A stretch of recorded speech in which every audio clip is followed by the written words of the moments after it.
C'est la fin du calvaire pour ces passagers qui étaient dans une errance absolue depuis plusieurs jours, plusieurs semaines. L'association SOS Méditerranée qui affrète ce bateau, l'Ocean Viking, a souligné à maintes reprises que la situation était critique à bord, tellement critique que 4 des passagers ont dû être débarqués du côté de la Corse pour recevoir des soins à Bastia.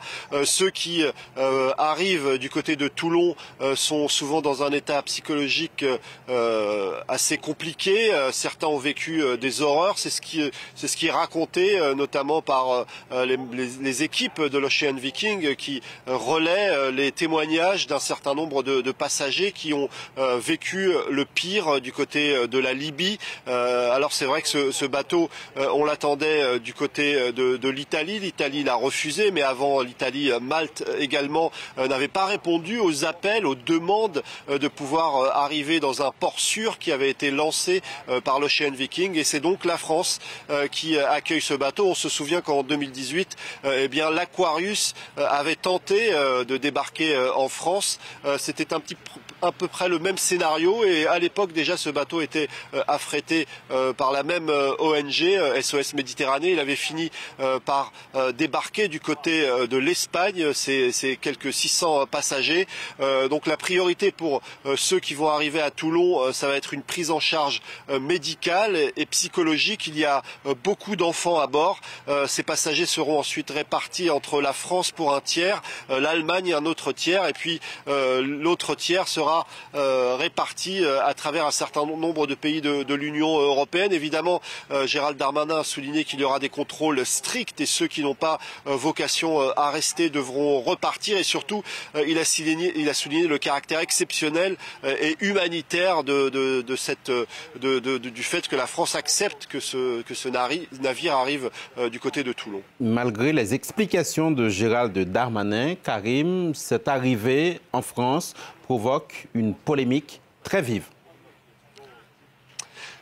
Elle suscite la polémique et les critiques particulièrement virulentes qui émanent de la droite, mais aussi de l'extrême droite au niveau national, mais aussi au niveau régional. Il faut souligner que nous sommes dans le Var, c'est le département qui compte le plus d'élus frontistes du côté du Var. À Toulon, évidemment, ça suscite aussi un débat enflammé au sein de la classe politique locale.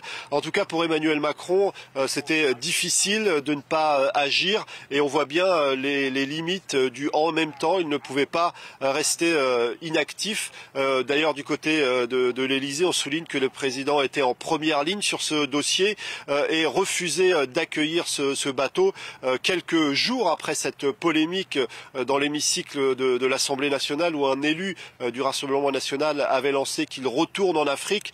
Eh bien, si ce bateau n'avait pas été accueilli, finalement, eh bien, du côté d'Emmanuel Macron, ça aurait été en quelque sorte valider cette phrase qui a suscité tant de débats houleux ces derniers jours. En tout cas, on souligne tout de même du côté de l'exécutif que cet événement ne restera pas sans conséquences, notamment au niveau des relations avec l'Italie, puisque beaucoup pointent du doigt le fait qu'il n'y ait pas de mécanisme clair et efficace dans la gestion de l'arrivée des migrants. La France et un certain nombre d'autres pays, à l'issue de la présidence française de l'Union européenne, avaient décidé d'un mécanisme qui permettrait de soulager l'Italie. Eh bien, ce mécanisme est aujourd'hui remis en question par la France.